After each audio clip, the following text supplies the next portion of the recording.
Started. రే శ్రీధర్, ఏమైందిరా? మంచి car కొన్నావు, ఇంకా దావత్ ఇవ్వా నువ్వు? కారు కొని 3 నెలలు అవుతుంది. 1 నెల ఈఎంఐ కట్టినా, ఇంకా 2 నెలల ఈఎంఐ పెండింగ్ ఏ ఉంది. ఆ ఫైనాన్స్ ఏమో కారు తీసుకోతా అంటున్నావు, నువ్వు వచ్చేమో దావత్ ఏమంటున్నావు. నా బాధ ఎవరికి చెప్పుకోవాలో చెప్పు. అయ్యో సరే, దావత్ అవసరం లేదు, కనీసం బిర్యానీ తినిపి.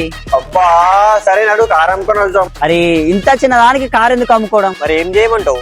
నువ్వేం చేయకు, జస్ట్ నీ కార్ ని రుద్రాసల్ రేఖాస్ లో అటాచ్ చేసుకో. ఇక నీ ఈఎంఐల బాధ అప్పుల బాధ మర్చిపో. ఎందుకంటే నీ కార్ ని రుద్రాసల్ రేఖాస్ లో అటాచ్ చేయడం వల్ల నెలకి 15,000 నుంచి 50,000 దాకా సంపాదించుకోవచ్చు. అన్న కారు వాళ్ళకి ఇచ్చేస్తే మన కార్ పరిస్థితి ఏంటిది? ఏం టెన్షన్ వాళ్ళకి, ఎందుకంటే ఎవ్రీ 10,000 కిలోమీటర్స్ కి నీ కార్ కి free general service, free damage protection కూడా ఇస్తున్నారు. ఇంకా అలానే వీళ్ళు డోర్ స్టెప్ అగ్రిమెంట్ కూడా స్టార్ట్ చేశారు. మీరు ఒక్క కాల్ చేస్తే చాలు, మీ ఇంటికి వచ్చి మరి మీ కార్ మోడల్ ని బట్టి మీ కార్ ని అటాచ్ చేసుకుంటారు. అవునా మామ, మరి నంబర్ రేపు మరి ఇప్పుడే కాల్ చేస్తాం. సో వాళ్ళ మొబైల్ నంబర్ అయితే 9669525223. వాళ్ళ లొకేషన్ అయితే Uppal Medipalli police station back side అయితే ఉంది. ఇక ఎందుకు లేట్ చేస్తున్నారు? ఇప్పుడే మీ కార్ ని రుద్రాసల్ రేఖాస్ లో అటాచ్ చేసుకోండి.